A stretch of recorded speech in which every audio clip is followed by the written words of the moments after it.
हिंदवी स्वराज्य माता माँसाहेब जिजाऊ यांच्या चरणावर नतमस्तक होऊन 50 वर्षाच्या आयुष्यामध्ये 36 वर्ष नंग्या तलवारीच्या पात्यावर नाचून युगपुरुष ठरलेल्या छत्रपती शिवाजीराजांना त्रिवार मानाचा मुद्रा करून 32 वर्षाच्या आयुष्यामध्ये आपल्या तारुण्याने संपूर्ण विश्वाला तेजाने व्यापून टाकणाऱ्या धर्मवीर संभाजीराजांच्या चरणावर त्रिवार नतमस्तक होऊन पतंजली योग समिती इंदापूर, कामधेनु सेवा परिवार शाखा भातगडी, जिल्हा धाराशिव, तालुका लोहारा, तसेच पतंजली योग समिती पंढरपूर आणि महाराष्ट्राच्या कानाकोपऱ्यातून आलेल्या सर्व शिवभक्तांना योग तपस्येवर आपला विश्वास असणाऱ्या सर्व योग्यांना नतमस्तक होऊन मी माझं सौभाग्य समजतो. आपण ज्या भूमीमध्ये आज आलेलो आहोत ती भूमी सामान्य नाही. एक गोष्ट लक्षात ठेवा, या किल्ल्याची माती फक्त जरी कपाळाला लागली ना तरी आयुष्य बदलल एवढी ताकद या मातीच्या चैतन्यामध्ये आहे. दिवाळीला आपण कडकोट किल्ले करतो, घरामध्ये मुलं करतात. त्याची सुरुवात कुठून झाली आहे माहिती आहे तुम्हाला? कोणी पहिला किल्ला दिवाळीच्या वेळेला बांधला? आपल्या दरवाजात किल्ला असावा किंवा किल्ला आपल्या मुलांना बांधायला आला पाहिजे किंवा त्याला त्याची आवड लागली पाहिजे, याची सुरुवात माँसाहेब जिजाऊंनी इथून केली आहे. दिवाळीचे किल्ले इथून सुरू झाले ते लक्षात ठेवा. याच्या अगोदर भारतामध्ये, महाराष्ट्रामध्ये किल्ले बांधण्याची परंपरा दिवाळीला नव्हती.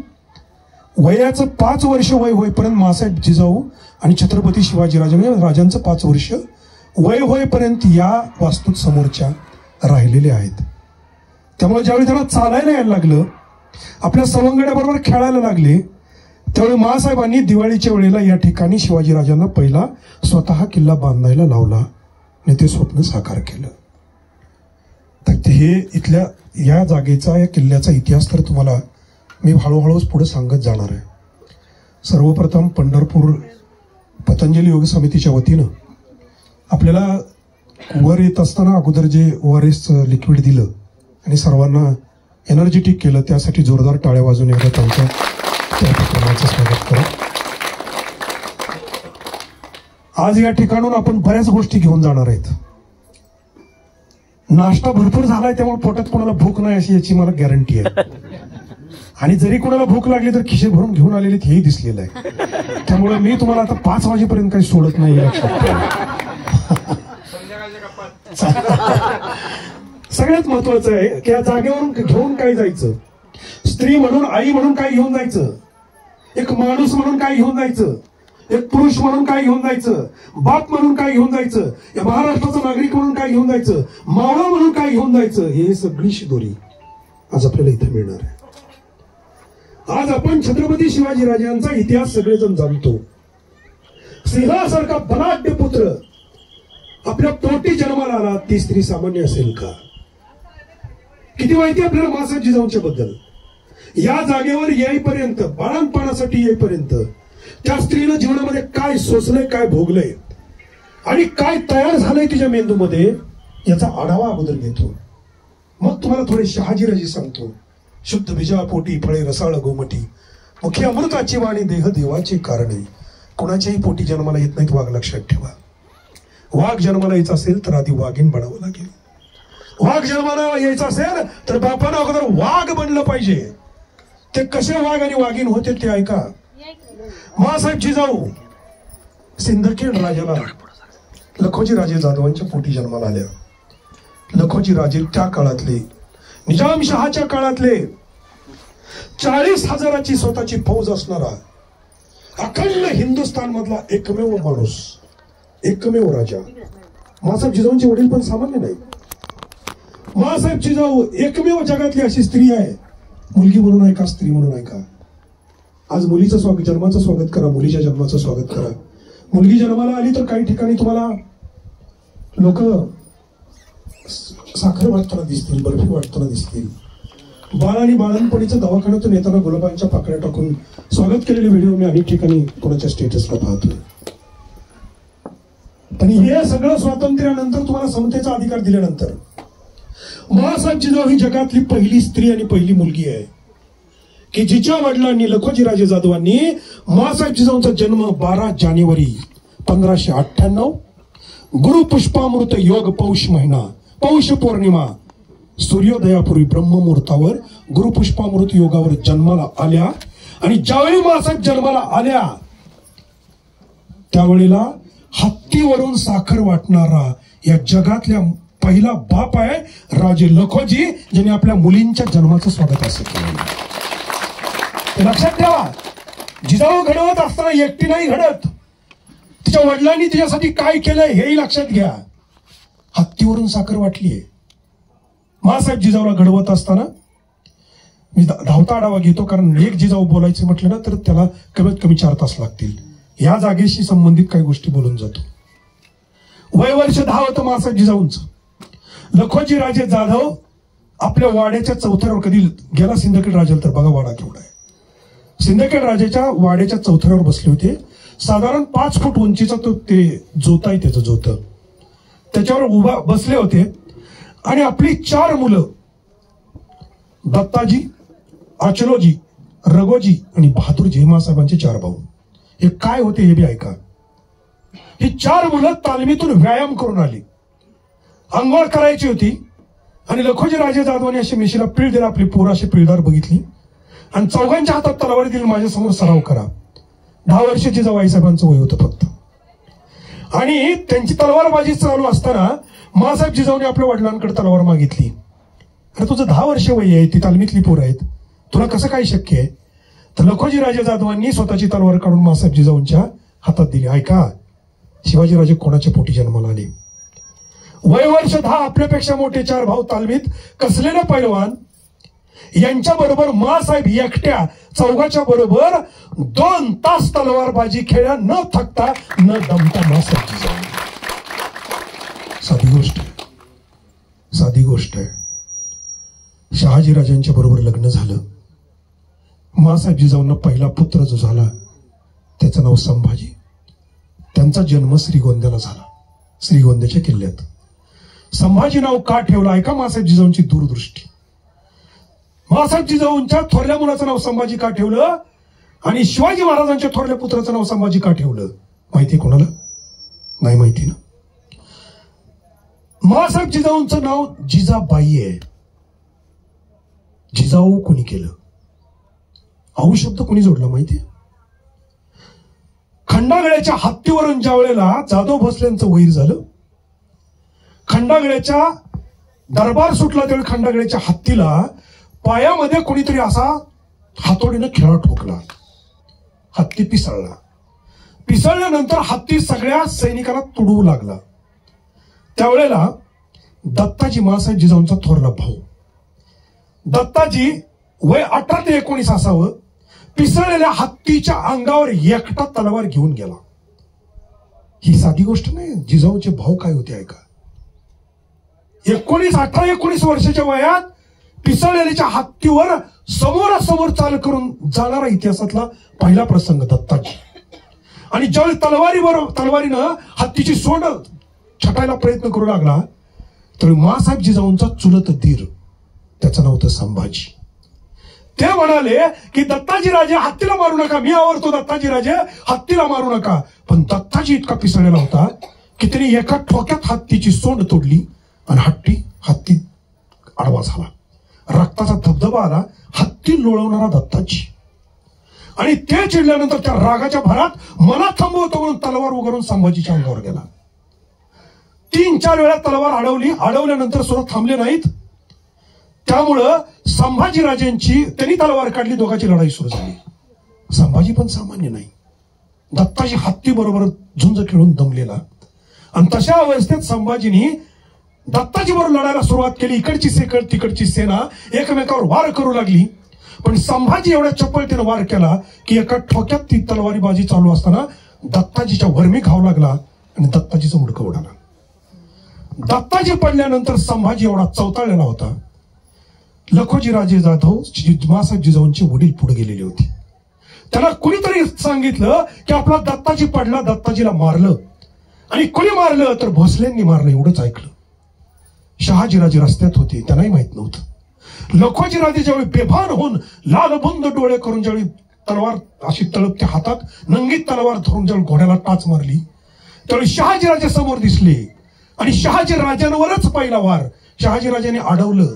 आणि शहाजीराजांना सुद्धा ज्यावेळेला त्यांनी झुंज लागली त्यावेळी शहाजीराजांच्या दंडावर लखोजीराजांचा वार बसला आणि वार बसल्यानंतर शहाजीराजे कोसळले.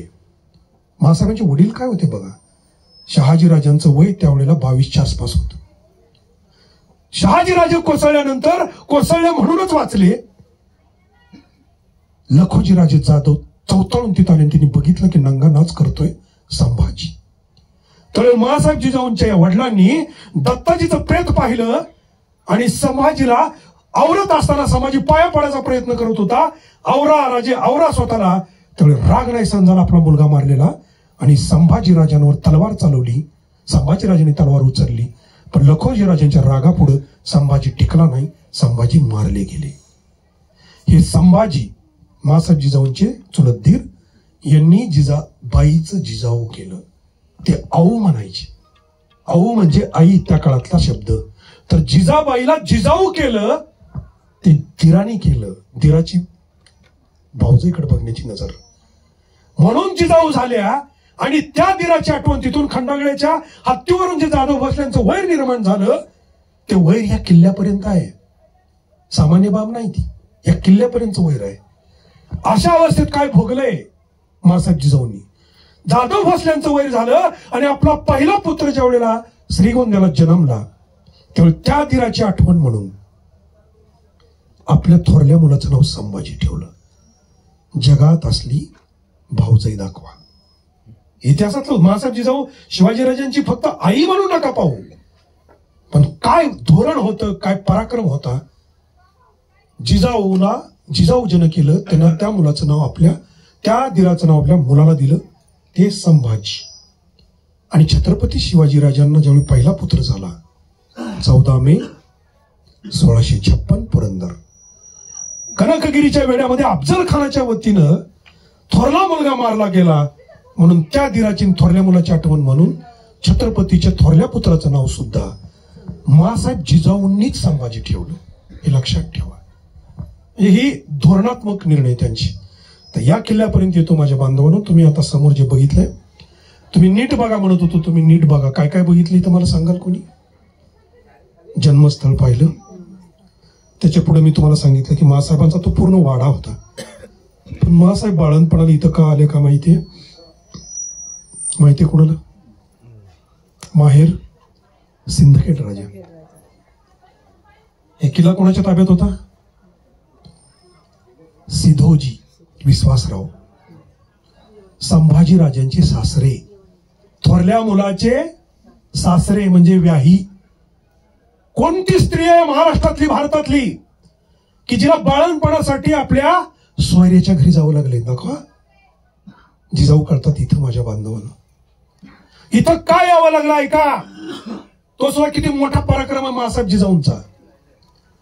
ज्या वेळेला पुणे जहागिरी स्वतंत्र केली शहाजीराजांनी. कोंढवा पुण्यातलं ती शहाजीराजांची राजधानी होती. 84 चौक होते मासाहेब जिजाऊंच्या वाड्याला. वाडा केवढा होता. कोंढव्यातला वाडा 84 चौकांचा होता. आणि 84 किल्ल्याचे मालक होते. फक्त दौलताबाद ताब्यात नव्हता. एवढं राज्य केलं. किती 7 वर्ष केले. 7 वर्ष. आणि या राज्याचा सगळा कारभार सांभाळत असताना एक दिवशी शहाजीराजांना वाटलं की आपण आपल्या धर्मपत्नीला कुटुंब कबीला घेऊन आपण गोदावरीच्या स्नानाला नाशिकला जावं. त्यावेळेला त्याच्या अगोदर संभाजीराजानंतर मासाहेब जिजाऊंची जवळजवळ 4 अपत्य जन्मली आणि मेली होती. त्यावेळेला संभाजीराजानंतर 6व्या वेळी शिवाजीराजांचा गर्भ पोटात होता. आणि काहीतरी पुण्य म्हणून आपण त्र्यंबकेश्वरला जावं आणि नदीमध्ये स्नान करावं ही मासाहेबांची इच्छा झाली. पण मासाहेब त्या काळामध्ये संपूर्ण दिल्ली सल्तनतीच्या शहाजहानच्या टार्गेट होत्या. कारण शहाजीराजे मोगलांकडे असावे, निजामाकडे असावे का आदिलशहाकडे असावे या शाह्यांमध्ये स्पर्धा होती. वयाच्या 22व्या वर्षी पाकिस्तान, बलुचिस्तान, अफगाणिस्तानचा काही भाग, आणि बांगलादेश आणि आत्ताचा अखंड भारत, एवढ्या भूमीमध्ये 22व्या वर्षी संपूर्ण अखंड भारताचं राजकारण जर कोणाभोवती फिरलं असेल तर ते शहाजीराजांच्या भोवती फिरलं होतं. बाप काय होते मी पुढे सांगेन तुम्हाला, आधी मासाहेब सांगायचे. त्यामुळे शहाजींना असं वाटत होतं की शहाजीराजे आपल्याकडे असावेत. एक ऑफर दिली होती, ती ऑफर किती मोठी होती ऐका. 22,000ची मनसब आणि दिल्लीच्या सल्तनीचा प्रजंद म्हणजे राजकुमार हा दर्जा देऊन शहाजींना कपडे पाठवली होती. तरी शहाजीराजांनी ती ठोकरली होती. परिणाम असा झाला की मग शहाजी आपल्याकडे येत नाही तर काय करावं, तर शहाजीची पत्नी पळवावी हे धोरण आखलं गेलं. मासाहेब सुरक्षित नव्हते त्या काळात, हे लक्षात ठेवा. त्यांना पळवण्यासाठी खास एक सरदार पाठवला. त्या सरदाराचं नाव होतं महाबत खान.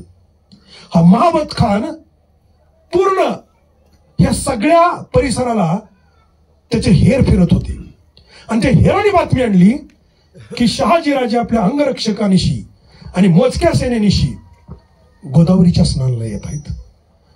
हेराने बातमी दिल्यानंतर महाबत खान तिथं दबा धरून बसला. पण मासाहेब जिजाऊंचं स्वतंत्र हेर खातं होतं. ऐका, शिवाजी महाराजांचं स्वतंत्र हेर खातं होतं आणि शहाजीराजांचं स्वतंत्र हेर खातं होतं. मासाहेब जिजाऊंच्या हेराने बातमी दिली की तुम्हाला पळवण्यासाठी महाबत खानानं सेना तिथं थांबवलेली आहे, पण संकल्प केलाय की मला गोदावरीचं स्नान करायचंय आणि मला त्र्यंबकेश्वरला जायचंय.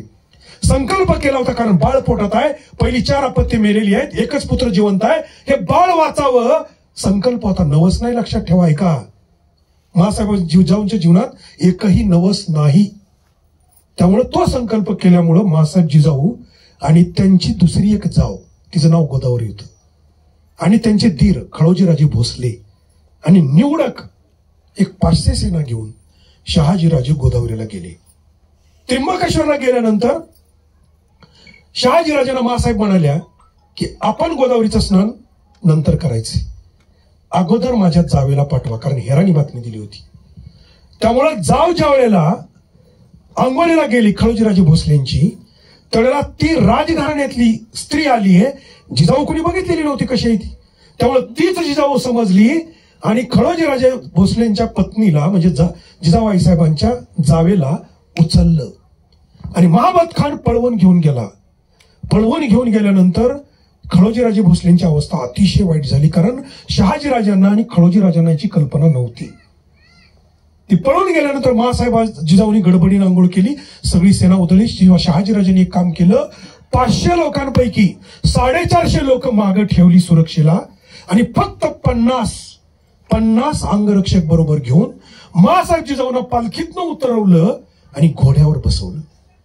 जरा अंतर बघा, तुम्ही लक्षात घ्या. इथनं अंतर त्र्यंबकेश्वर, नाशिक ते पुणे, हे अंतर पोटात 3 महिन्याचं बाळ असताना, शिवाजीराजांचा गर्भ असताना मासाहेब जिजाऊ घोड्यावर बसून दौडत निघाल्या.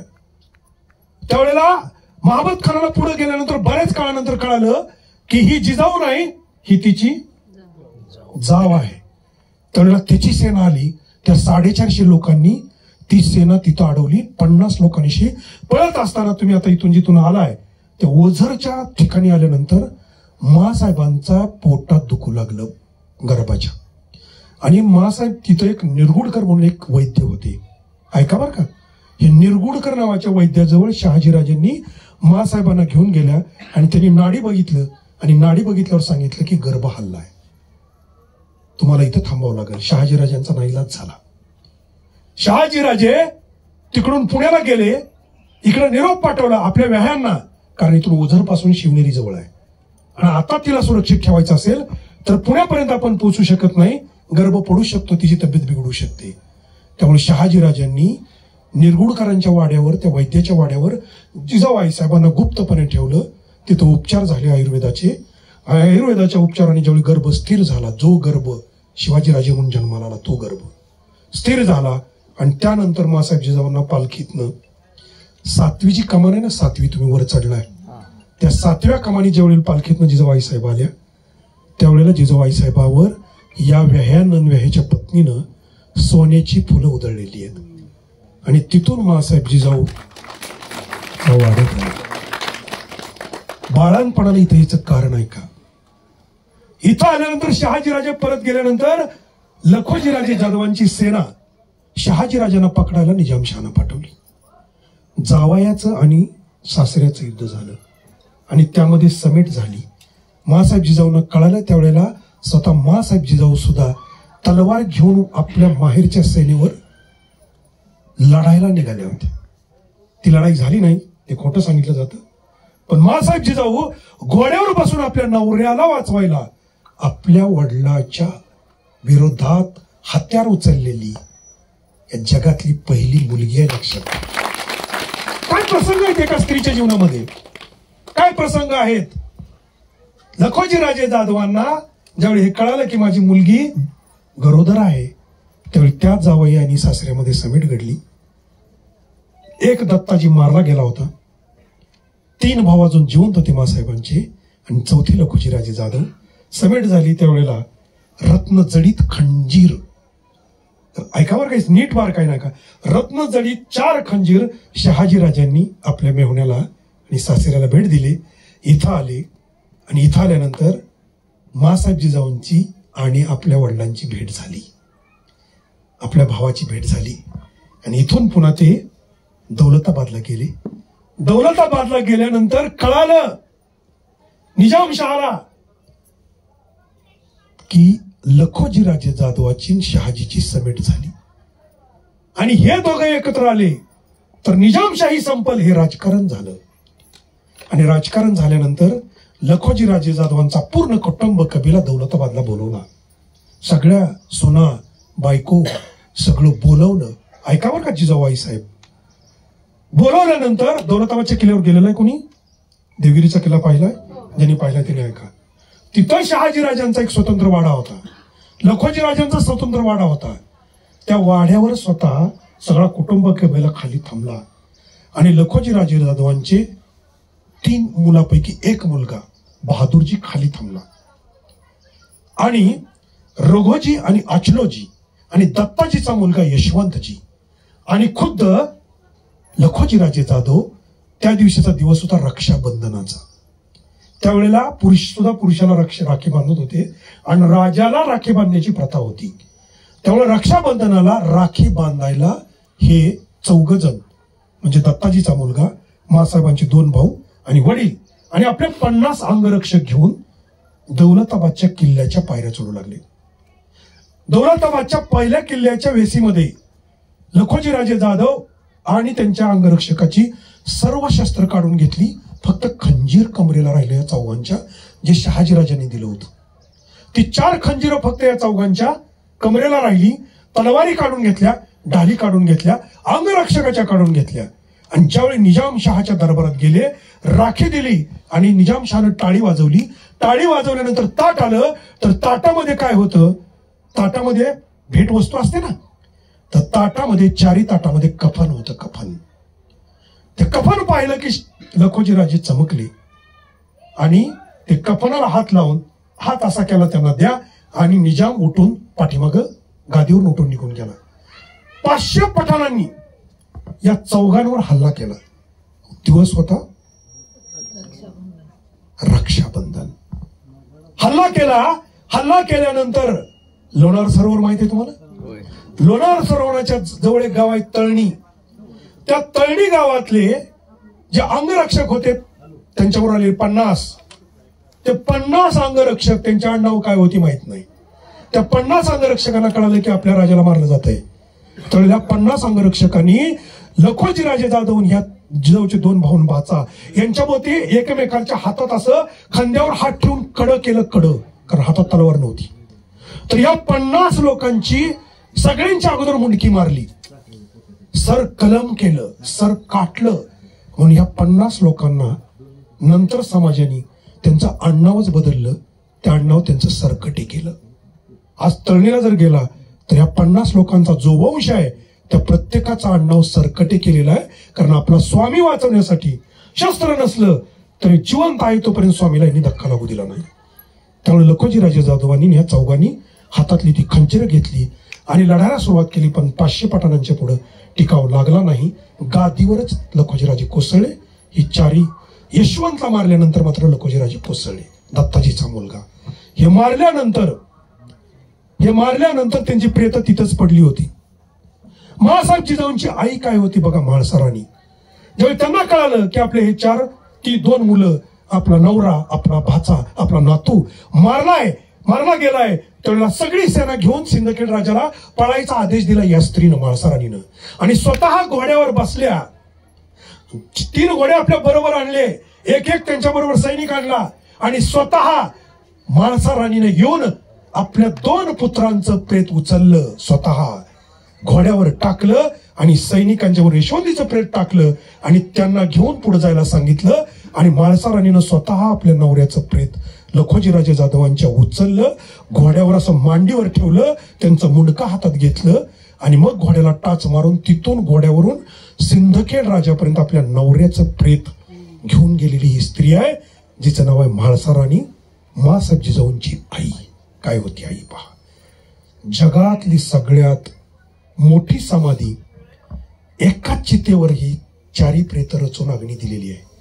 तर तुम्ही कधी सिंदखेड राजाला गेला, माँसाहेब जिजाऊंचं जन्मस्थान जर पाहिलं तर तुम्ही जरूर लखोजीराजांची समाधी बघायला जावा, कारण तेवढी समाधी आज भारताच्या महाराष्ट्राच्या कुठल्याही कोपऱ्यात नाही. अशी मोठी समाधी त्या चौघांची आहे. 3 बाजूला अचलोजी, रघोजी आणि यशवंतजीच्या 3 कोपऱ्यामध्ये 3 समाधी आहेत आणि मध्ये लखोजीराजांची समाधी पिंड आहे. आणि फार मोठं ते असं मंदिरा टाईप केलं. कधी गेलं तर जरूर पहा, कारण तशी समाधी तुम्हाला कुठंच बघायला मिळणार नाही. ही माँसाहेबांची भावाची आणि वडिलांची कथा. पोटात बाळ असताना माँसाहेब जिजाऊंना इथं कळालं. कल्पना करा, रक्षाबंधनाच्या दिवशी आपला भाऊ वारलाय ही बातमी कळाल्यानंतर जगातली कुठली स्त्री रडल्याशिवाय राहणार नाही. रक्षाबंधनाच्या दिवशी एरवी सहन करेल, पण रक्षाबंधनाच्या दिवशी आपला भाऊ एक नाही, आपले 3 भाऊ वडील मारलेत हे जर कळालं एखाद्या स्त्रीला तर रडल्याशिवाय राहणार नाही. पण माँसाहेब जिजाऊ रामायण महाभारत वाचत होत्या, ऐकत होत्या आणि त्यांना कळालं होतं की पोटातलं बाळ गर्भसंस्कार स्वीकारतं.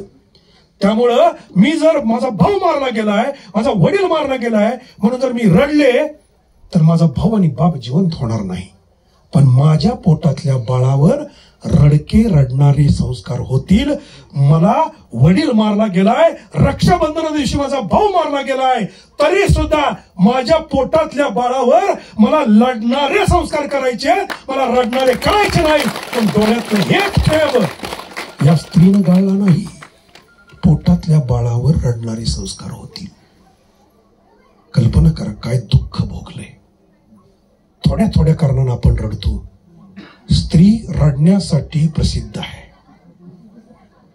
चुकीची गोष्ट घडली, इथं सुद्धा एखादीनं अपमान केला, नाही सण झाला तर पहिले डोळे रडतील. परिणाम काय होतो विचार करत नाही. हे लक्षात ठेवा. माँसाहेब जिजाऊंच्या अश्रूची किंमत काय होती, आवरलेल्या. दुसरी गोष्ट, रोज इथून आता तुम्हाला जाताना दर्शन घ्यायचंय, पालखीनं माँसाहेब शिवाई यायच्या पाया पडायला जायचे. तुम्हाला इथपर्यंत बोलतो आणि थोडस शहाजीराजांच्या बद्दल बोलतो. शहाजीराजे जगाचा इतिहास तपासून बघा. वयाच्या 5व्या वर्षी, आपण इंदापूर सामान्य नाही बघा, आपलं इंदापूर सामान्य नाही. मालोजी राजांचं बलिदान मियान राजे या सरदाराबरोबर मलिक अंबरचा निजामाचा लढताना ज्या वेळेला झालं त्यावेळी मालोजी राजांचं वय होतं 35 आणि शहाजी राजांचं वय होतं 5 वर्ष. शरीफजी राजांचं वय होतं 3 वर्ष. वयाच्या 5व्या वर्षी इंदापूरची जहागिरी शहाजी राजांच्या नावे केलेली आहे. किती वय? 5 वर्ष. जगाच्या इतिहासात असा जहागीरदार नोंदला गेला नाही. पण वडील मारले गेल्यानंतर सुद्धा शहाजीराजे काय शूर होते जरा कल्पना करा. पहिलं स्वातंत्र्य 300 वर्षांच्या सुलतानाच्या काळात जर कुणी अनुभवलं असेल तर नीरा भीमा संगम आणि पुणे परगणा. आमचा वंश सामान्य नाही. शहाजीराजांच्या जहागिरीमध्ये स्वतंत्र झालेल्या मावळीची औलाद आहे आपण, ही बाब सामान्य नाही. तो भाग स्वतंत्र केला होता शहाजीराजांनी. फक्त त्यांचं बुद्धिचातुर्य सांगतो, बुद्धिचातुर्य. शहाजीराजे त्यांच्या दरबारामध्ये, तुम्ही कधी दक्षिण भारतामध्ये गेला, त्यांचं मंदिर बांधलेलं आहे. तर शहाजीराजांच्या दरबारामध्ये जयराम पिंडे नावाचा एक कवी होता. त्या जयराम पिंडेने एक कविता केलेली आहे शहाजीराजांच्यावर.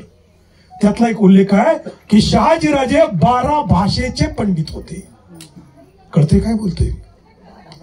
12 भाषा बोलायला येणं सोपं आहे, लिहायला येणं सोपं आहे, पण पांडित्य कधी आहे? PhD नंतर. PhD किती भाषेत? मग तुम्ही म्हणा त्याला पुरावा काय? बाप म्हणून ऐका बरं का, बाप म्हणून. आता यांच्याकडे परत येतोय मी. आपल्या मुलापुढे उद्दिष्ट काय ठेवावं, आपल्या मुलाकडे ध्येय काय ठेवावं, हे शहाजीराजे, शिवाजीराजे, संभाजीराजे यांच्याकडे बघून शिकावं. आपला घोटाळा काय माहितीये? एक पिढी कमवते, दुसरी बसून खाते, तिसरी विकून खाते. बरोबर आहे ना? हा घोटाळा का झाला? कारण आम्ही यांना बघितलं नाही. हे नुसते 12 भाषेचे पंडित नव्हते. वयाच्या 8व्या वर्षी शहाजीराजांना मासाहेब जिजाऊंना बंगलोरला बोलवलं. 4 वर्ष तलवारबाजी, राजकारण सगळं शिकवलं. आणि 12व्या वर्षी ज्यावेळी शहाजीराजांनी शिवाजीराजांना मासाहेबांना पुण्याला पाठवलं ना, त्यावेळी येताना राजमुद्रा दिली. राजमुद्रा. पेशवा दिला, सर नौबत म्हणजे सेनापती दिला, सेना दिली, 36 गावं, 12 मावळ, सुपे, बारामती आणि इंदापूर परगण्याची जागीर दिली. पहिला सातबारा आहे आपला महाराजांच्या नावावर झालेला. पहिला सातबारा आहे 1646. ऐका, ही पहिले आहेत आपण जहागिरीतले. पण येताना एक अलौकिक गोष्ट दिली. त्या अलौकिक गोष्ट तुम्हाला सांगतो, ती म्हणजे राजमुद्रा. काय शब्द आहे त्याच्यावरच? प्रतिपचंद्र लेखीव वर्धेष्णू विश्ववंदिता शहासुनो शिवशेषा मुद्रा भद्राय राजते. पाठ आहे. अर्थ काय? अर्थ काय? कलेप्रमाणे वाढणार. पुढं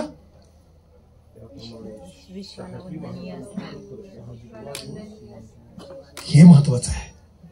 नुसतं विश्वाला वंदनीय नाही, वर्धेष्णू विश्ववंदिता, हे ध्येय आहे. हे ध्येय आहे. घरात लिहा. एका बापानं पोराला काय द्यावं? नुसती जहागिरी नाही दिली, तर ते ध्येय दिले. काय? वर्धेष्णू विश्ववंदिता, की तुझ्या जीवनामध्ये तू असा वाग, तुझा पराक्रम असा कर, तुझा असं कर्तृत्व असं कर की तुला विश्वानं वंदन केलं पाहिजे. हे ध्येय दिलं. ध्येय बाप. कुठल्या बापाने दिले? नाही दिलं. मासाहेब जिजाऊने इथून काय दिलं? इथून पहिलं दिलं की दिवाळीला गडकोट किल्ले बनवायला शिकवलं. हे पहिलं. जन्म झाला मासाहेबांच्या पोटी यांचा. तो वार कोणावर होता? शिवाजीराजांच्या जन्माचा वार कोणता होता?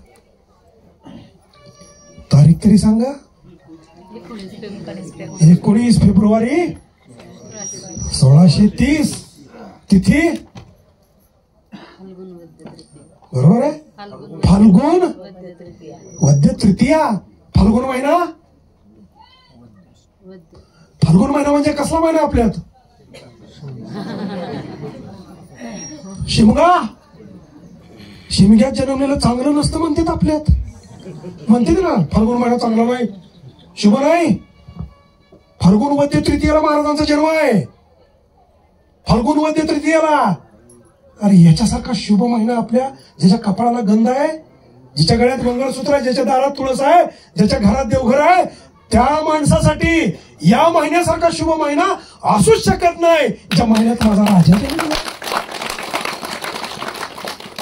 काय अर्थ काढला बाळासाहेबांनी याचा? शिमग्याच्या महिन्यात जन्मलेलं बोंबलायला लावतं असं म्हणतात. म्हणून अशुभ आहे ना, बोंबलायला लावतं असं म्हणतात. पण फाल्गुन महिन्यात जन्मलेल्या या पुत्रानं या भारतातल्या पाचीशाह्यांना बोंबलायला लावलं. हा महासाहेबांनी काढलेला अर्थ आहे. 19 फेब्रुवारी 1630 वार शुक्रवार, वेळ संध्याकाळी 8 वाजता शिवाजीराजांचा जन्म झाला त्या जागेत. या जागेत जन्म झाल्यानंतर आई म्हणून शिवाजीराजांच्या आईची अवस्था काय होती ऐका. शहाजीराजांची जागिरी संपुष्टात आली होती म्हणून काढली होती. त्यामुळे 1 गुंठा जमीन नाही, नोकरी नाही, ऐका, जमीन नाही, नोकरी नाही. पुण्यातला वाडा उद्ध्वस्त झाला होता. खवास खान, रायराव देशमुख, मोरारजी पंडितांनी तिघांनी गाढवाचा लंगर फिरवला होता. त्या जागेवरती घर नाही, बाळणपणाला माहेर नाही. त्यावेळी या पुत्राला जन्म दिलाय. शिवाजीराजांचा जन्म जहागिरीत नाही झाला. शिवाजीराजांचा जन्म आईबाप श्रीमंत असताना नाही झाला. शिवाजीराजांचा जन्म आईबाप कंगाल असताना झालाय. आणि जन्म दिल्यानंतर 15 मिनिटात स्वतःला सावरलं त्याच खोलीमध्ये आणि त्या पुत्राकडे बोट दाखवून शब्द उच्चारला. हे महत्वाचं आहे. शहाजीराजांनी काय दिलं? वर्धेष्णू विश्ववंदिता. मासाहेबांनी काय दिलं? या जन्मलेल्या पुत्राला बोट दाखवून शब्द उच्चारला. राजा होता, सामान्य सरदार पुत्र होता, ती पण परागंदा झालेला, पण शब्द उच्चारला राजे आणि प्रतिज्ञा केली. काय केली? या पुत्राला मी गजपती, गणपती, अश्वपती, भूपती, दलपती, पुरंदर झालेला पाहिन, चक्रवर्ती सम्राट झालेला पाहिन. ही प्रतिज्ञा आहे. ही प्रतिज्ञा आहे.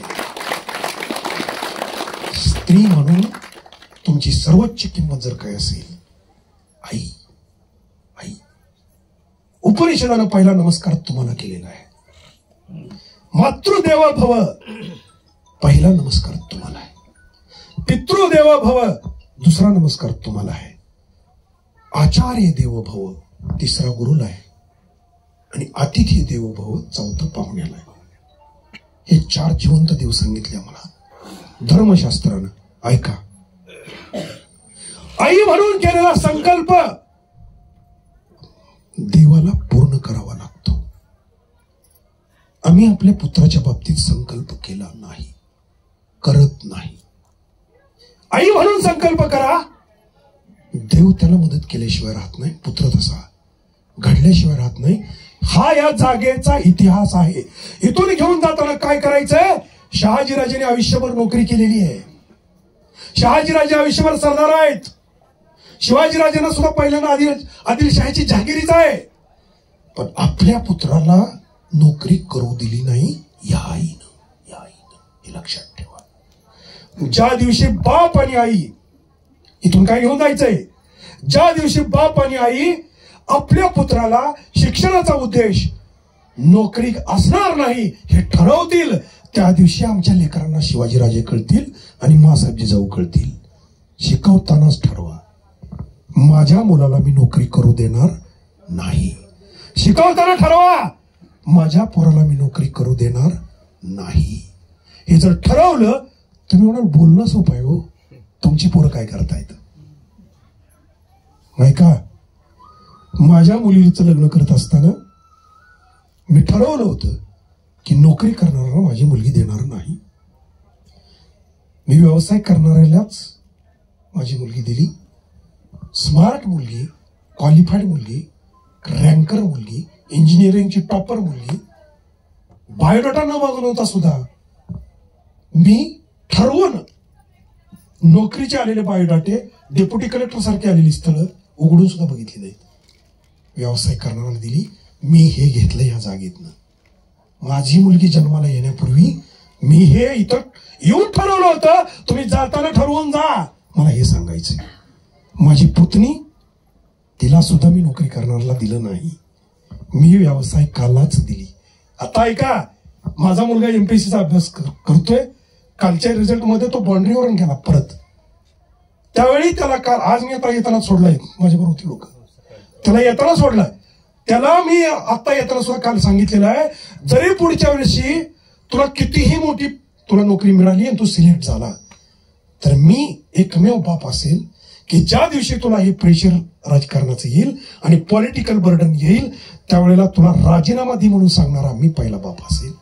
तुला सिद्ध करायचंय म्हणून तू एमपीएससीचा अभ्यास कर, पण नोकरी करायची नाही हे ठरवून तू ते दे, हे मी त्याला सांगितले. कारण मी या जागेतनं ते घेतलं, हे लक्षात ठेवा.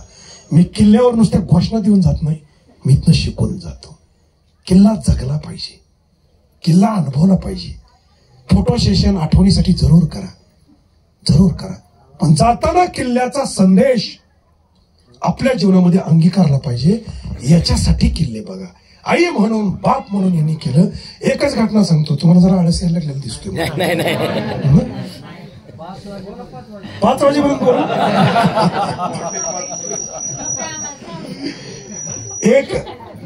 एक घटना फक्त सांगतो या किल्ल्यावरून घडलेली. या किल्ल्याचा मी तुम्हाला प्रत्येक किल्ल्यावर नेणार आहे, प्रत्येक किल्ल्यावर काही ना काही सांगतोय. हे सगळं तुम्ही कधी याच्यापूर्वी ऐकलं असेल नसेल, ऐकलं होतं का हे सगळं बोललेलं कधी? हे वेगळं आहे, नवीन आहे, पण आता कधीच नाही ऐकलेलं. अजून एक सांगतो, ती इतिहासातली नोंद नाही पण एका कादंबरी मधला उल्लेख आहे, पण खूप छान आहे.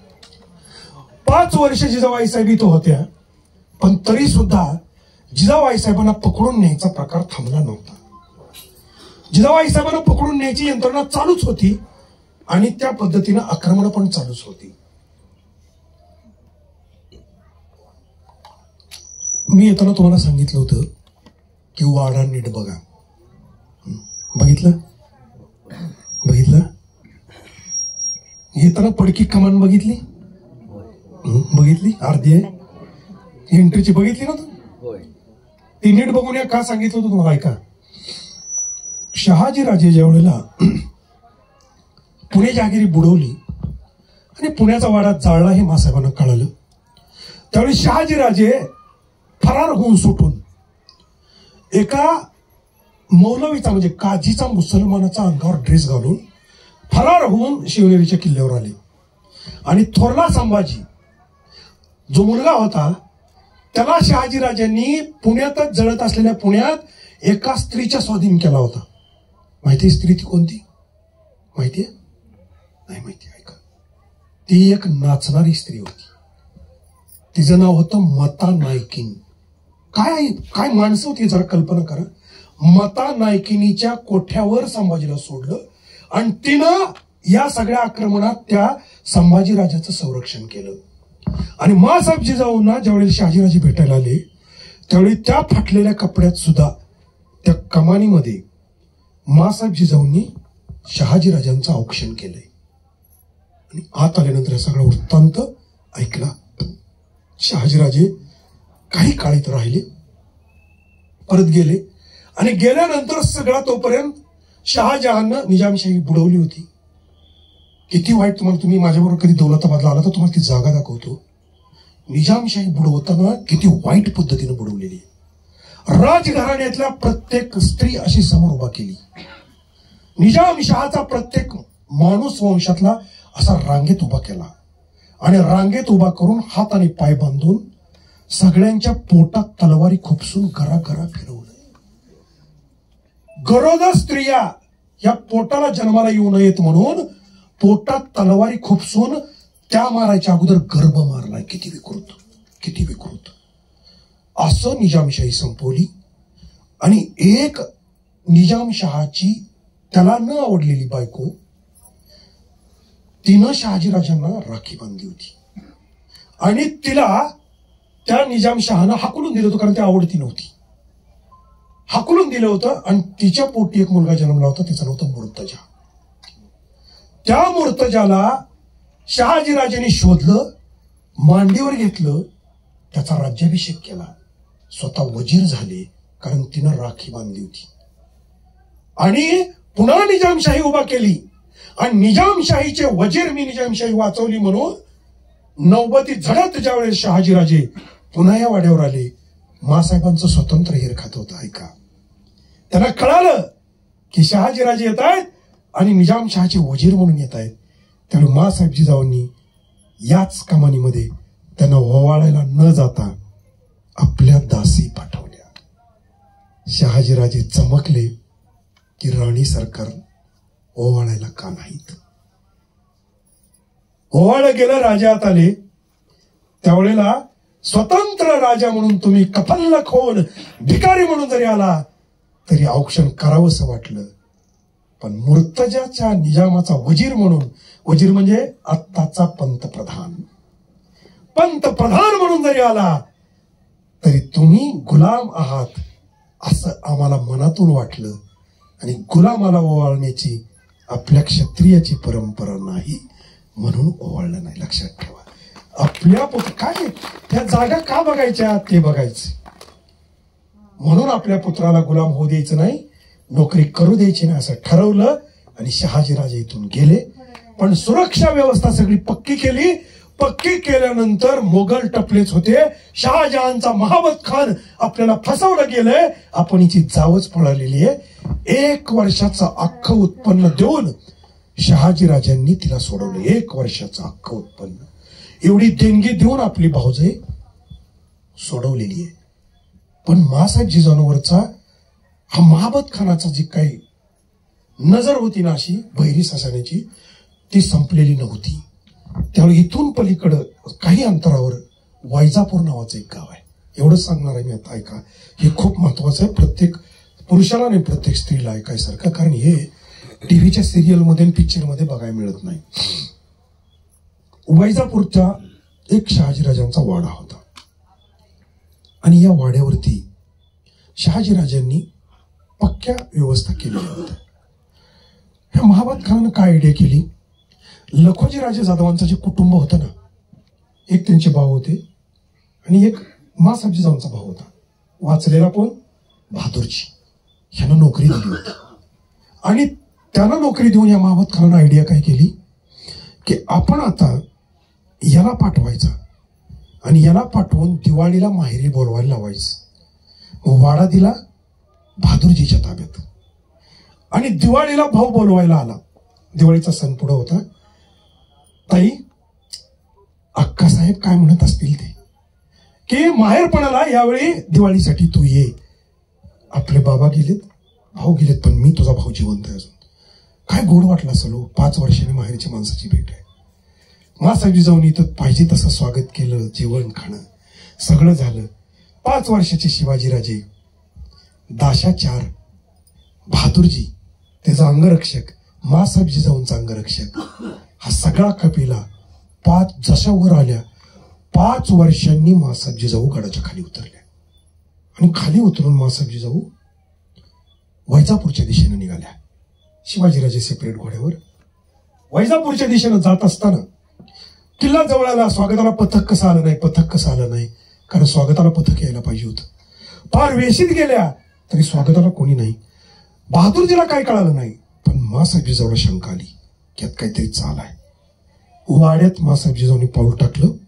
4 दासी, शिवाजीराजे 5 वर्षाचे, बहादूरजी आत गेला. वाड्याचे दरवाजे लागले. वाड्याचे दरवाजे लागले तर पुढे जुन्या वाड्याला एक पद्धत होती. त्या वाड्याचा मुख्य दरवाजा लागला तर खिडकीसारखा एक छोटा दरवाजा असायचा. मासाहेब जिजाऊंनी खिडकीचा दरवाजा उघडला तर बाहेर मालदार खान होता.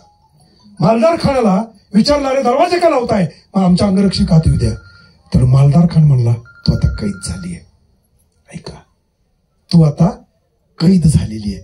त्या जिजाऊबाई साहेब म्हणाल्या, तू भानावर आहेस का, तू भानावर आहेस का. तुझ्या बापाला हे ज्या वेळेला कळेल, बाप म्हणजे कोण, शहाजहान. तुझ्या बापाला ज्यावेळी हे कळेल की फर्जंद शहाजीराजांची बेगम तू कैद केलेली आहे, तर तुझी काय वाट लागेल याचा तुला अंदाज आहे का. मालदार खान म्हणाला, तलवारीपेक्षा तुझी जीभ जास्त चालते. बंद केलं. बंद केल्या बहादूरजी मटकन खाली बसला. आपण फसलोय कळालं. माझ्यामुळे माझी बहीण कैद झाली, माझ्यामुळे माझा भाचा कैद झाला. आणि बहादूरजी रडायला लागले. मासाहेब काय होते ऐका. मासाहेबांनी विचारलं, तुझ्याजवळ काय आहे, हत्यार काय आहे. त्यावेळी सांगितलं, तलवार आहे, ढाल आहे, खंजीर आहे. व्यायाम करतो, दररोज करतो. अक्कासाहेब दररोज करतो. खंजीर काढ. खंजीर काढलं. वाक्य ऐका, भावाला काय म्हणली ही आई बहीण. माँसाहेब जिजाऊ म्हणाल्या, अरे क्षत्रियानं ज्या वेळेला रणांगणावर असतात ना त्यावेळी तलवार चालवावी, आणि क्षत्रिय ज्यावेळी अडकवला जातो किंवा ज्यावेळेला बांधला जातो त्यावेळेला बुद्धी चालवावी. काय वाक्य हो, काय वाक्य. बुद्धी चालवावी. काय कर, खंजीर काढ, पुढे वाड्याचा तुला खिडकी दिसते ना, ते खिडकीचा दरवाजा काढ, उचकट. खिडकीचा दरवाजा उचकटेपर्यंत मालदार खानानं काय केलं, वाड्याला कडनं जी तटबंदी होती त्याला आग लावली. माँसाहेब जिजाऊंना लक्षात आलं की आता जळून मारण्याशिवाय आपल्या हातात काहीच नाही. शहाजीराजांना बातमी कळाली की आपली राणी आणि आपला युवराज कैद झालाय मालदार खानाच्या. शहाजीराजे दौडत त्यांची सेना घेऊन निघाले. जोपर्यंत वैजापूरला पोहोचेपर्यंत माँसाहेब गप्प बसणाऱ्या नव्हत्या. माँसाहेब जिजाऊंनी काय केलं, ते खिडकीचा दरवाजा ज्यावेळी उचकटला गेला त्यावेळेला त्यातनं पहिल्यांदा कुणाला लावावं, तर घरात ज्या चादरा होत्या ना, चादरा, त्या चादरा एकमेकाला बांधल्या आणि शिवाजीराजांच्या हातात दिल्या. एक टोक, 5 वर्ष वय. त्या तटबंदीच्या आणि वाड्याच्या खिडकीच्या जवळ एक त्या झाडाची फांदी आली होती. माँसाहेब जिजाऊंनी शिवाजीराजांच्या हातात चादर दिली आणि 5 वर्षाचा आपला एकुलता एक बाळ त्या खिडकीतनं बाहेर त्या फांदीवर त्याला धरायला सांगितलं. फांदी धरा राजे, फांदी धरा राजे, शिवबा फांदी धरा. हातात ती चादरचा तुकडा घेऊन शिवाजीराजांनी फांदी पकडली. तुरु तुरु तुरु तुरु शिवाजीराजे तिथं वरती गेले आणि माँसाहेब जिजाऊंनी सांगितलं की ती चादराची गाठ त्या फांदीला, त्या झाडाला बांधा. शिवाजीराजांनी गाठ पक्की बांधली की बहादूरजीला सांगितलं की तू जा अगोदर. बहादूरजीला सांगितलं तू जा, राजांना पकड, दुसऱ्या फांदी तटबंदीवर पोहोचलेली आहे, तटबंदीवर जा आणि तिथून घेऊन राजांना तू पलीकडे फरार कर. अक्कासाहेब तुमचं काय, तू माझी काळजी करू नको, तू जा. शिवाजीराजांना टाकलं, तुरु तुरु तुरु फांदी धरत ते वर गेले, बांधलं. बहादूरजीनं बांधलेलं असताना त्या चादराला, आत जी चादर होती त्या चादराचे दोर पकडून इकडे माँसाहेबांनी दुसऱ्या खिडकीला बांधून त्या झाडावर गेले.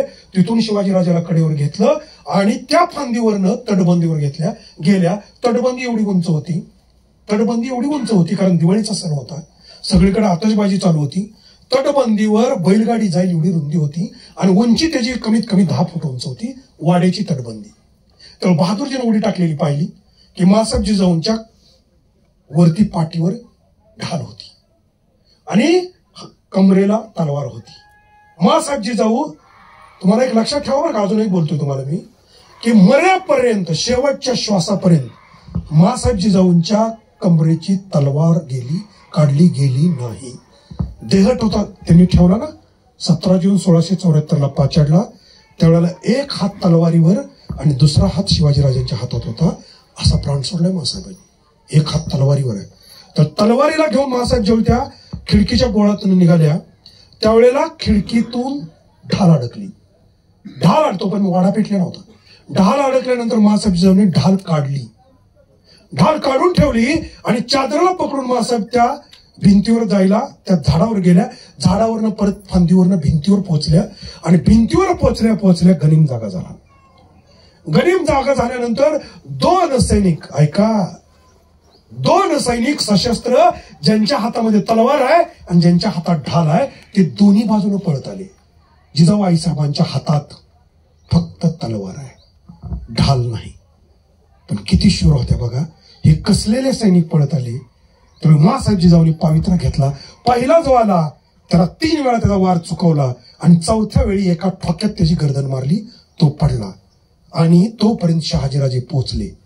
वाडा पेटलेला बघितला. शहाजीराजांनी तलवारी उघडले, सेना कापून काढली आणि पळत पळत पळत शोधायला लागले की माझा राजा कुठं आहे, माझा युवराज कुठं आहे, माझी राणी कुठं आहे, हे शोधायला लागले, हे पळायला लागले. त्यावेळेला शहाजीराजांनी पाहिलं की दुसरा जो सैनिक होता तो पळत आलाय आणि त्याच्याशी राणी सरकार लढतायत. आणि तो दिवस होता पाडव्याचा, तो दिवाळीचा पाडवा होता. आणि पाडव्या दिवशी आपली राणी तुळजा भवानी सारखी वर एकट्या, सुरक्षा रक्षक बरोबर नाही, हातात ढाल नाही, एकट्या लढतायत. त्या पण एका पुरुषाबरोबर. गाडी चालणारा म्हणजे साधारण 8 फुटाची तटबंदीच्या उंचीवर, 10 फूट उंचीवर. डोळ्यांनी पाहिलं आणि शहाजीराजे त्या बोळीतनं स्वतः बाहेर यायला लागले. तोपर्यंत माँसाहेब जिजाऊंनी त्याच्याशी 2 हात करून त्याचे वार चुकवून त्याच्या ढालीला वगळून त्याच्या पोटात तलवार फिरवून पोटात खुसवून घराघरा फिरली, आडवा पाडला आणि शहाजीराजांनी झाडाच्या फांदीवरनं माँसाहेब जिजाऊंच्या समोर उडी मारली. तोपर्यंत तो पठाण पडला होता. तलवारीला रक्त लागलेलं होतं आणि तलवारीचं रक्त माँसाहेब जिजाऊंनी आपल्या अंगठ्यावर घेतलं आणि अंगठ्यावर घेऊन शहाजीराजांच्या कपाळाला तो गंध लावला. शहाजीराजे म्हणाले, पाडवा अमासी पावला, पाडवा अमासी पावला. पाडव्याला पत्नी आपल्या पतीला ओवाळत असते, लक्षात ठेवा. भाऊबीजीला तुम्ही भावाला ओवाळताय, पण पाडव्याला पत्नी पतीला ओवाळते. ही माँसाहेब जिजाऊंची दिवाळी आहे. आपल्या दिवाळीत आणि तिच्या दिवाळीतला फरक काय? आपली दिवाळी किती साड्या, किती बांगड्या, ते काय बाकीचं नाव मला माहित पण नाही. इकडे इकडे काय लावतात, काय ते काय दोन काय असतात. पाडवा कधीतरी सांगा आपल्या लेकीला, कधीतरी सांगा आपल्या पुत्राला, काय पाडवा होता माँसाहेब जिजाऊंचा. साधी गोष्ट नाही हो. जिजाऊ होणं सोपं नाही, जिजाऊ होणं सोपं नाही. पाडवा अमासी पावला. आपण आवर्जून सांगितलं पाहिजे की पाडव्याला आम्ही काय केलं पाहिजे. तिच्या जीवनातल्या अखंड लढाई आहेत फक्त या किल्ल्याशी संबंधित. ज्यावेळी तिथनं पुढे 3 वर्ष काय आपल्या माहेरी गेल्या, माहेरचा वाद मिटला होता. पुण्यात ज्या वेळेला पहिल्यांदा गेलं त्यावेळेला आपला वाडा उद्ध्वस्त झालेला, गाढवाचा नांगर फिरलेला, तिथं जाऊन दौंडी दिली, काय उभा केलंय. पुढच्या किल्ल्यावर पुढची कथा सांगतो, पुढच्या किल्ल्यावर. कारण तुम्हाला ऐकायचंय ना, ऐकायचंय ना. खरं सांगतो तुम्हाला, चालाय जरी नाही आलं ना आपल्याला, तर हाजरीनं माणसं आला होती. चौघाला खांद्यावर उचलायला लावावं आणि किल्ल्यावर यावं.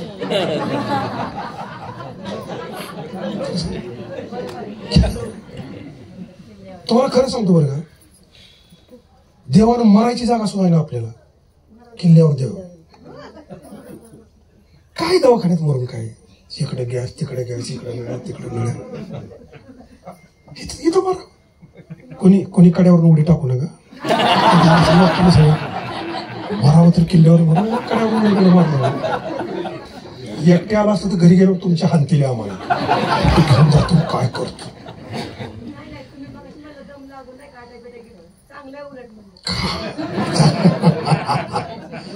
खरं सांगतो, एक लक्षात ठेवा, छत्रपती शिवाजीराजांच्या महाराष्ट्रात, माँसाहेब जिजाऊंच्या महाराष्ट्रात, शहाजीराजांच्या, संभाजीराजांच्या, तुकोबांच्या, माऊलींच्या महाराष्ट्रात, पांडुरंगाच्या महाराष्ट्रात आपण जन्माला आलोय.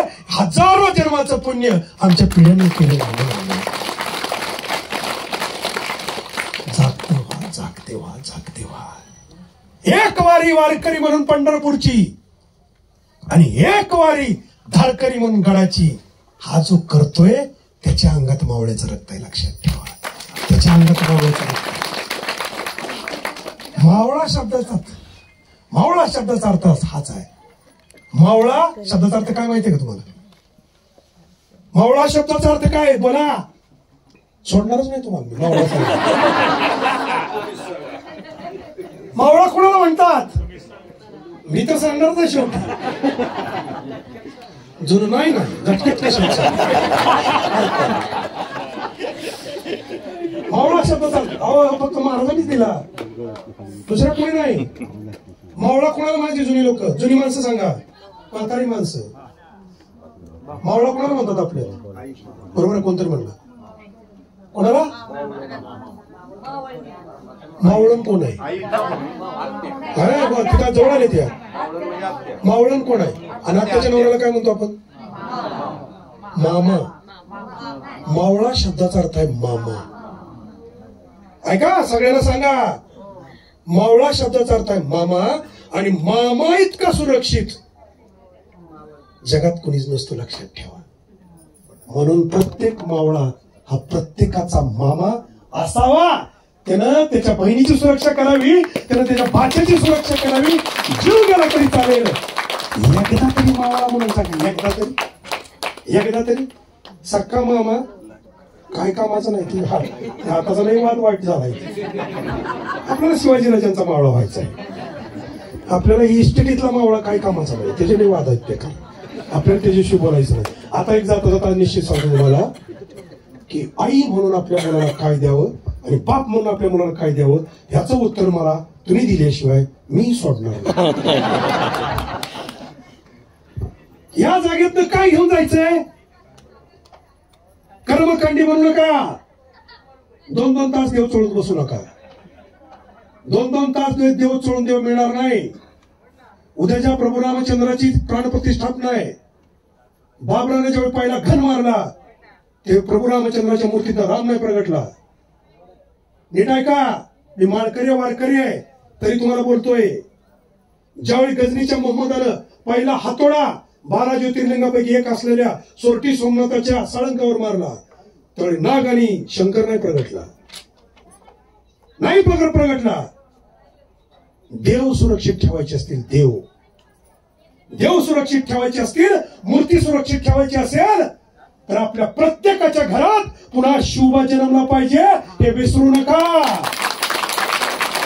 ज्याच्यामुळे देवळातले देव सुरक्षित राहिले, ज्याच्यामुळे देवळातले देव सुरक्षित झाले तो शिवबा. तो आपल्याला कळाला पाहिजे आणि आपण शिवबा झालो पाहिजे. आज तलवार घेऊन आपल्याला लढायचं नाही. आज तुम्हाला इंदापूरच्या सगळ्या माझ्या बहिणींच्या चरणावर मी पाया पडून तुम्हाला एक विनंती करतोय की इंदापूरमधून आपल्याला दुसरा इतिहास घडवायचा आहे. तुम्ही माझ्याबरोबर बहीण म्हणून तयार आहात का नाही मला सांगा. हे शब्द एकदम छोटे आहेत. बहीण म्हणून तयार आहे ना सगळ्या? माझी बहीण म्हणून काम करणार ना? काय करायचं आहे का? काय करायचं आहे का? इंदापूरमधून आपण परत इंदापूरमधून सुरुवात करतोय. मकर संक्रांती रथसप्तमी हा सुवासिनीच्या जीवनातला सगळ्यात उत्सवाचा दिवस. पण हा सगळ्यात काळाकुट्ट दिवस माझ्या बहिणीचा आहे. कारण माझ्या विधवा बहिणीला त्या दिवशी रडत बसावं लागतं. तिला कोणीच बोलवत नाही किंवा ती स्वतःला अपशकुनी अभागी समजते. तर तुम्ही सगळ्याच ताई, माया ताई आहे, तुम्ही ताई आहे, तुम्ही सगळ्या समोर बसलेल्या, मी तुम्हाला विनंती करतोय की आपण इंदापूरमध्ये रथसप्तमीच्या अगोदर एक मेळावा घेतोय आणि त्या मेळाव्यामध्ये आपण सगळ्या विधवा स्त्रियांना बोलवतोय. ज्यांना हळदी कुंकू लावायची इच्छा आहे, ज्यांना मंगळसूत्र गळ्यात धारण करायची इच्छा आहे, त्यांना ते आभूषण आपण दान करणार आहोत. आणि सुवासिनीला तुम्ही वसल्यानंतर जे वाण वाटतंय ना, ते वाण तुमच्या सर्वांच्या हस्ते, सुवासिनीच्या हस्ते माझ्या ह्या बहिणीला देण्याचा ऐतिहासिक उपक्रम आपण इंदापूरच्या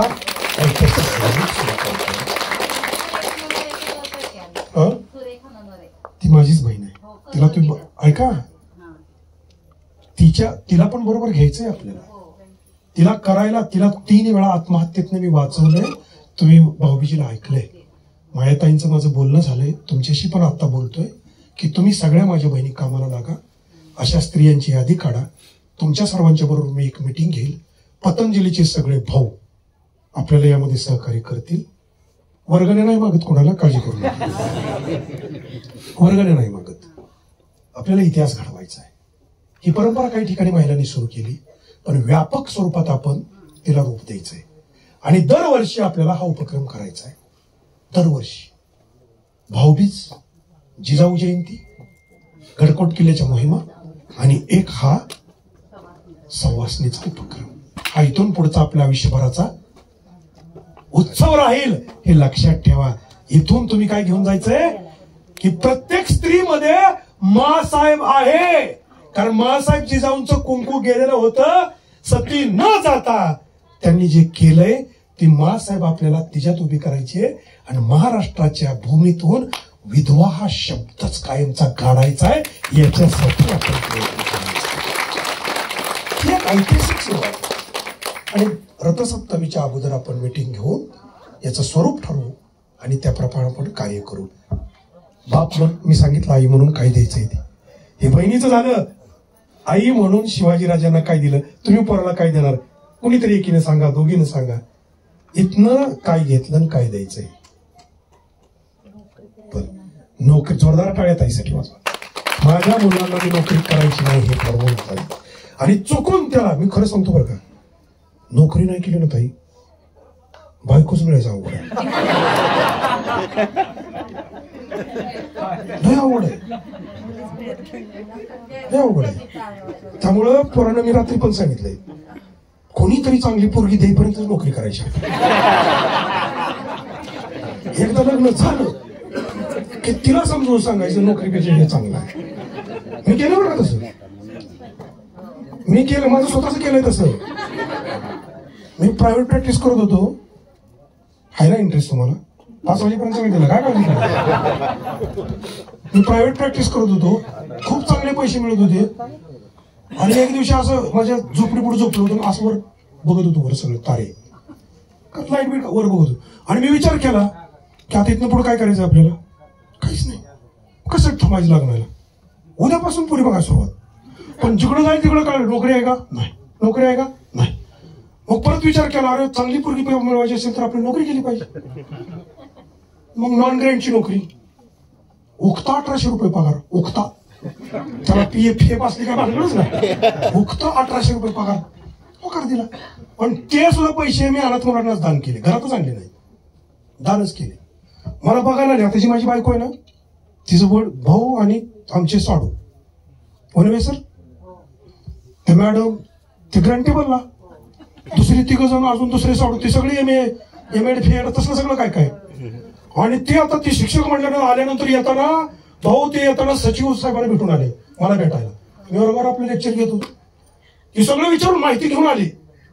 आणि घेऊन आल्यानंतर माझ्याकडे वनवे मॅडम ती दोघं आली. मग मी डस्टर वगैरे ठेवलं दुसऱ्या, जमलं माझ्या बरोबर खाली. आणि चहा पाणी घेताना असं हॉटेलला बसलो होतो, ती घरी तिकडे आलते ना. मग खाली बसल्यानंतर असं चहा पाणी घेताना मला विचारलं, म्हणले म्हणजे तुमचं बेसिक काय? मी म्हणलं उगतं 1800.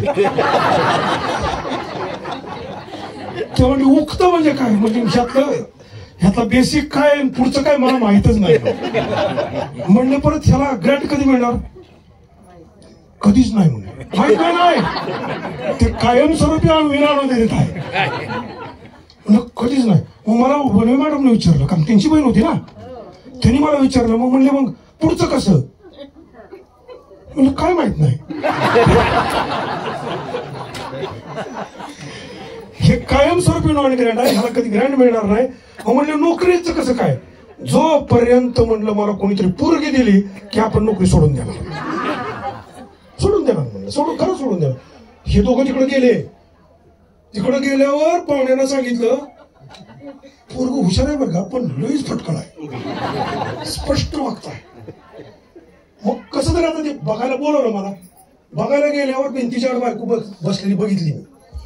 आणि मग माझं सगळं रेकॉर्ड मी त्याला पाहुण्याला सांगितलं, सगळं रेकॉर्ड सगळं. आणि ते काय फक्त इम्प्रेशन माराय, खरं ऐकलं सांगितलं, खोटं नाही सांगितलं. तिथं बसून ऐकलं. आणि पाठावर बसल्यानंतर पुन्हा विचारलं. सासऱ्याला म्हणले, बघा त्या पोरीला अगोदर विचारा, मी जर पसंत असलो तरच बावड्याला बघायला या, मी पसंत नसलो तर इथं नकार दिला तरी चालेल, कारण घरी आल्यावर तुम्हाला पसंत पडेल असं तिथं काहीच नाही.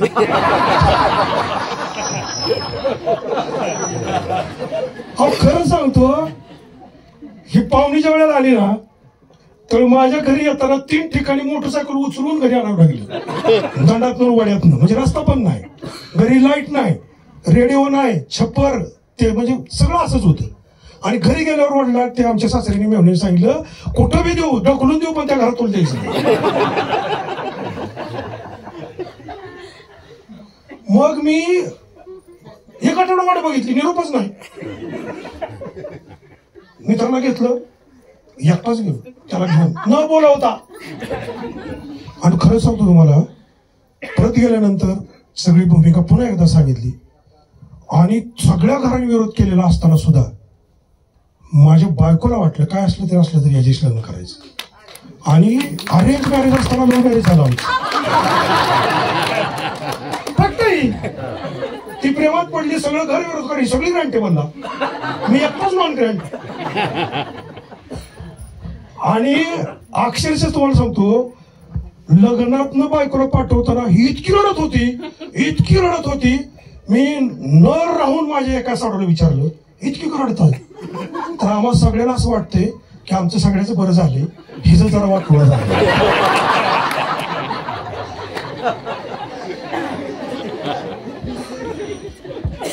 त्यामुळं मासाहेब जिजाऊंचे, शिवाजीराजांचे संस्कार माणसाला घडवतात, त्याच्यावर माझा विश्वास.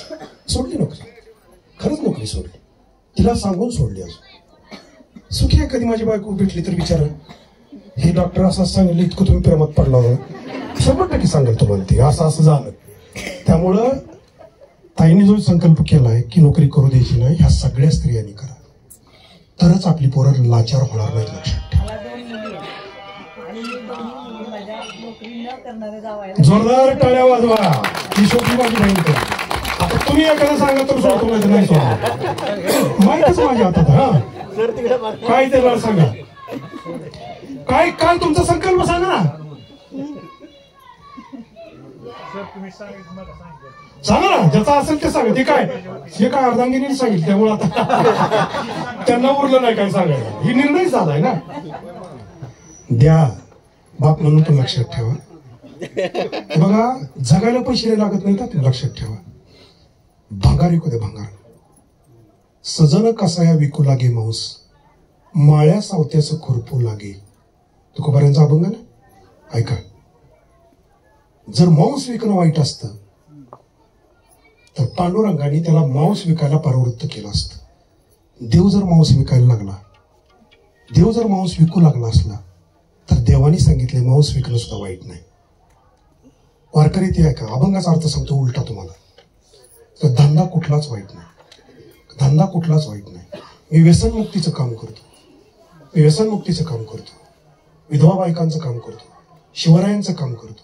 मी ज्या पोराला मुलगी दिली ना, त्याची 4 वाईन शॉप आहेत, 4 वाईन शॉप आहेत, आणि लातूर जिल्ह्याची पूर्ण लिकरची एजन्सी आहे. मला लोक प्रश्न, मला धाडस करत नाहीत विचारायचं, पण मी तुम्हाला सांगतो, जर व्यंकटेश्वरा हॅचरीचा मालक स्वतः ब्राह्मण असून चिकन विकत असेल, देसाई चिकन विकत असेल, अशोक कुमार हॅचरीचा मालक जैन असून जर मटन एक्सपोर्ट करत असेल, नीट आहे का, राजेंद्र पवार मराठा असून जर चिकन एक्सपोर्ट करत असतील, आगाशे साहेब ज्ञानेश्वर आगाशे ब्राह्मण असून जर डिस्लरीतून दारू तयार करत असतील, तर समजा धंदा वाईट नाही, माणूस चांगला घडवा. माझा जावाई, माझा व्याही मला जसा पाहिजे, माझ्या लेकराला जसा पाहिजे तसे मला दिसले, त्यांचा व्यवसाय काहीच पाहिला नाही, मी दिलं कारण मी पुरोगामी पाऊल टाकलं. आपली माणसं कोणत्याही व्यवसायात उतरू द्या, आपली मुलं कोणत्याही व्यवसायात उतरू द्या, फक्त माणूस म्हणून त्याला चांगला घडवा. व्यवसाय कुठलाच वाईट नसतो, लक्षात ठेवा. पुण्य पर उपकार, पाप ते परपीडा, एवढीच व्याख्या आहे पापाची. पाप त्याचे नाव न विचारता नीत, भलतेच उन्मत्त करी सदा, लक्षात ठेवा. त्यामुळे पुण्य आणि पाप, परोपकार आणि परपीडा एवढंच आहे. त्याला व्यवसायाशी जोडू नका. ज्यांनी जोडलं ती माणसं भिकारी झाली. त्यामुळे दिशा बदला. आणि माणसं तयार करा. आपल्या मुलाच्या जीवनातनं बाप म्हणून एक का की पहिल्या दिवशीपासून सांगा, पहिल्या दिवशीपासून की तुला नोकरी करायची नाही, पहिल्या दिवशीपासून सांगा. आणि ह्याचा परिणाम काय होतो तुम्हाला आश्चर्य वाटेल. म्हणजे तुम्हाला सांगायला मोठेपणा म्हणून सांगत नाही. माझ्या भावाचा मुलगा मी बॉम्बे स्टॉक एक्सचेंजच्या डिग्रीला पाठवलं मुंबईला. महाराष्ट्रातून 120 जागा. परिणाम काय होतो, नोकरी नाही करायचा. पोरांना जर सांगितलं तर ऐका, गुंतवणूक म्हणून फर्स्ट इयरला ताई मी त्याला फक्त 25,000 रुपये दिले. गुंतवणूक खेळतो नाही सर. किती 25,000चे किती पैसे करावेत 3 वर्षात त्या पोरांनी? किती पैसे करावेत मला सांगा. किती पैसे एखाद्या first year to final year, third year share मार्केटमध्ये तुला नोकरी नाही करायची, तुला हेच करायचंय, अंदाज सांगा ना मला. 25, मी पहिल्या दिवशीपासून सगळ्या लेकरांना सांगतोय नोकरी करायची नाही. किती पैसे केले असतील पोरांनी? किती पैसे? किती? कमीत कमी 10 लाख. तुमचा काय अंदाज आहे? किती? 25 लाख. या जागेत बसून सांगतो, मला खोटं बोलता येणार नाही. ऐका आकडा 25,000. त्या मुलाचं वय आता 20 होतंय पूर्ण. माझ्या पुतणीचं हा तिसरं वर्ष आहे ना. 25,000चे तिसरं वर्ष चालू आहे, पूर्ण पण नाही. तिसऱ्या वर्षात त्याचा पोर्टफोलिओ काल विचारला 73 लाख रुपये केले. 25,000 कोणती नोकरी देऊ शकते? अरे दिशा द्या ना पोरांना, दिशा द्या ना. क्षत्रियाचं रक्त आहे, त्याला लढाऊ बनवा. या मातीतनं एकच घेऊन चला, या मातीतनं एकच गोष्ट घेऊन चला की माझा पोरगा मी लढाऊ बनवणार. बस. त्या रक्ताला पुन्हा काहीच द्यायची गरज नाही. गुंठा जमीन नसू द्या, खिशात रुपये नसू द्या, ते पोरग बनल्याशिवाय राहणार नाही. हे इथून घेऊन जा बाप म्हणून. एवढंच सांगतो. किती वेळ बोलतोय मी? 2 तास झालं, अजून 2 तास बाकी आहेत. तर प्रत्येक गडकोट किल्ल्यावर येत चला. आणि सगळ्यांना मी मायाताई, तुम्ही सगळे जे आहेत योगच्या सगळेच पतंजलीचे, कोणा सगळ्यांचीच नाव घेण्यापेक्षा माझी नावं पण पाठ नाहीत. ताई तुम्ही पण सगळ्या बरोबर या. मोरे परिवार सगळा बरोबर असेल. घरात मग कोणाचा विरोध झाला तर मला सांगा.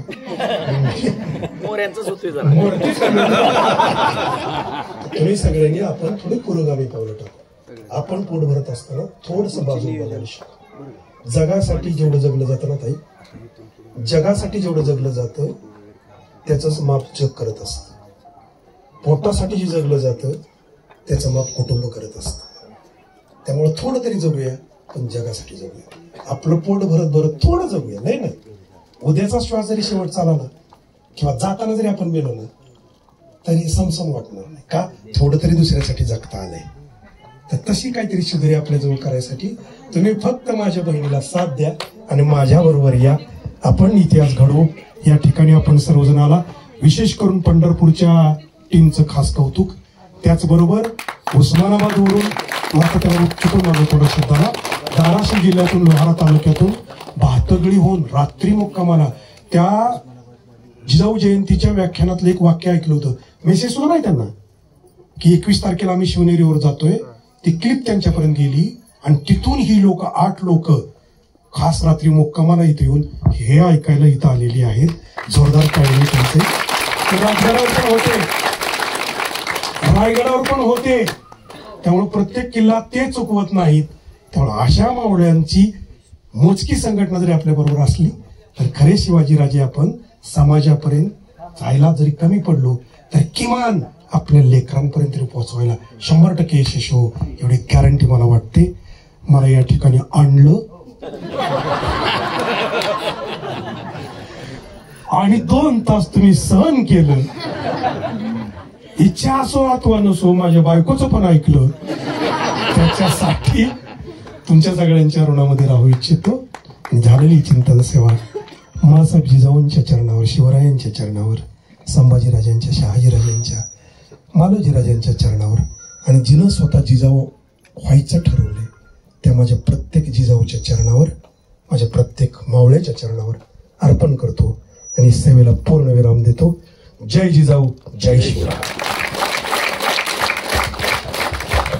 धन्यवाद सर. आज आपणा समवेत समाजभूषण डॉक्टर लक्ष्मणरावजी आसबे सर आपणा समवेत आले. खूप छान असं प्रबोधन राजमाता जिजाऊ यांच्याविषयी त्यांनी केलं. खरंच गडावरती येऊन ऐकणं हे आपलं भाग्य समजतो. आपल्या वेळोवेळीच्या विनंतीनुसार सर नेहमी आपणा समवेत असतात. यापुढं पण गडावरती ज्या ज्या ठिकाणी आपण जाऊ त्या ठिकाणी स्वतः सर उपस्थित राहतील. एक परिवाराचा एक मार्गदर्शक म्हणून ते नेहमीच आपल्या समवेत राहत आहेत. आत्ताच मोरे तात्याकडे आलेल्या माहितीनुसार दुपारचं जेवण रद्द झालेलं आहे. अजून 2 तास ऐकायची इच्छा असेल परत ऐकू शकतो.